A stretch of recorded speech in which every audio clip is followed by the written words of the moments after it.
नमस्कार, आप देख रहे हैं वीके न्यूज। मैं हूं सुनील राउत। बिहार चुनाव नतीजे आ गए हैं। एनडीए की सरकार बन गई है। नीतीश कुमार 10वीं बार राज्य के मुख्यमंत्री बन गए और बीजेपी ने अपने डिप्टी सीएम को होम मिनिस्ट्री दिलवा दी। बिहार में यह पहली बार हुआ है जब नीतीश ने यह मंत्रालय बीजेपी को दिया है। इसके सियासी मायने बहुत बड़े हैं। समझने वाले हैं इसे समझते हैं, लेकिन असली खबर यह नहीं है। खबर है बीजेपी के खौफ की। लगता है महागठबंधन बीजेपी के नाम से ही अब डरने लगा है। चुनावी मैदान में उतरने से भी खौफ खाने लगा है, क्योंकि हार दर हार से परेशान हो चुके पार्टी कार्यकर्ता भी शायद अब पैसा और समय बर्बाद नहीं करना चाहते हैं। वे चुनावी मैदान में उतरने से ही परहेज करने लगे हैं। जी हां, खबर ही ऐसी है कि सुनकर आपको यकीन नहीं होगा। बिहार में कांग्रेस की जैसी दुर्गति हुई है, जिस हाल में पार्टी वहां पहुंची, उसके बाद अब वो दूसरे राज्यों में भी मैदान छोड़कर भागने लगी है। सोचिए, मैदान सजा था, चुनावी चौसर बिछ चुकी थी और विपक्ष गायब। क्या यह रणनीति थी? क्या यह डर था? या यह स्वीकारोक्ति कि लड़ाई हार चुके हैं? खबर महाराष्ट्र से है। देश की राजनीति में जो तस्वीर सामने आई है यहां से, वो हैरान भी करती है, चौंकाती भी है और समझ से परे भी लगती है। एक तरफ बिहार की बेहद बुरी और दर्दनाक हार और दूसरी तरफ महाराष्ट्र में वोट पड़ने से पहले ही मैदान से विपक्ष आउट। आपने सही सुना, बिना मुकाबले, बिना वोट, बिना संघर्ष बीजेपी के 100 उम्मीदवार सीधे सीधे महाराष्ट्र में घोषित कर दिए गए हैं।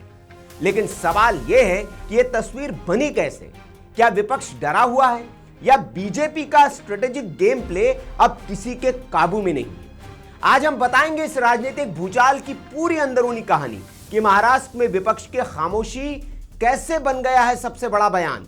शरद पवार जैसा चाणक्य भी चुप है, उद्धव और राज की जोड़ी भी मौन, और कांग्रेस तो कहीं नहीं दिख रही है। क्योंकि महाराष्ट्र में जो हुआ वो भारतीय राजनीति में एक मिसाल की तरह दर्ज किया जा रहा है। मतदान 2 दिसंबर को है, लेकिन उससे पहले ही बीजेपी के 100 नगर सेवक और 3 नगराध्यक्ष बिना मुकाबले ही निर्वाचित घोषित कर दिए गए।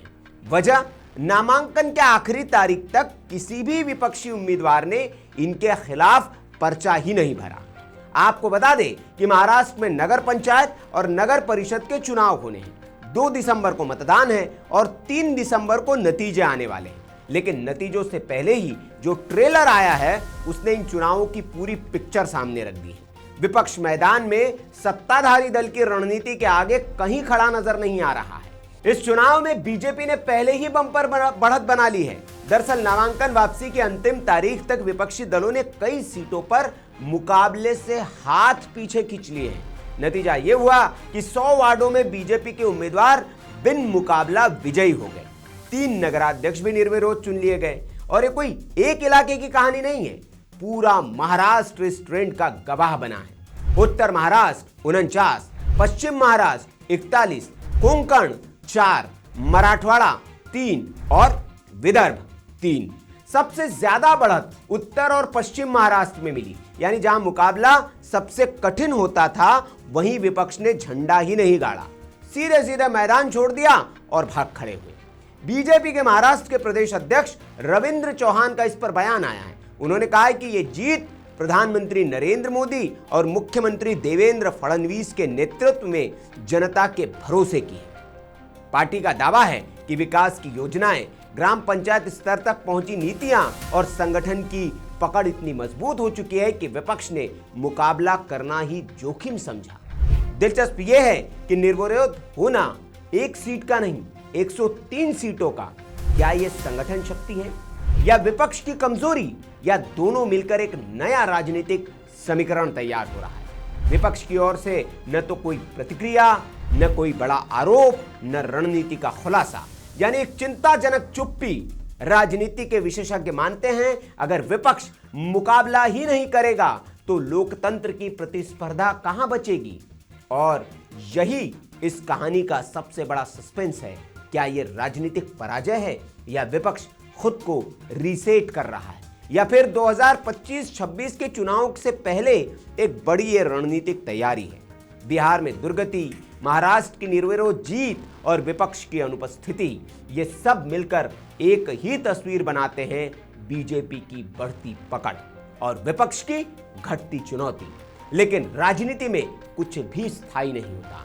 आज मैदान खाली है, कल कोई बड़ा खिलाड़ी उतर सकता है। सवाल सिर्फ इतना है, वो कल कब आएगा।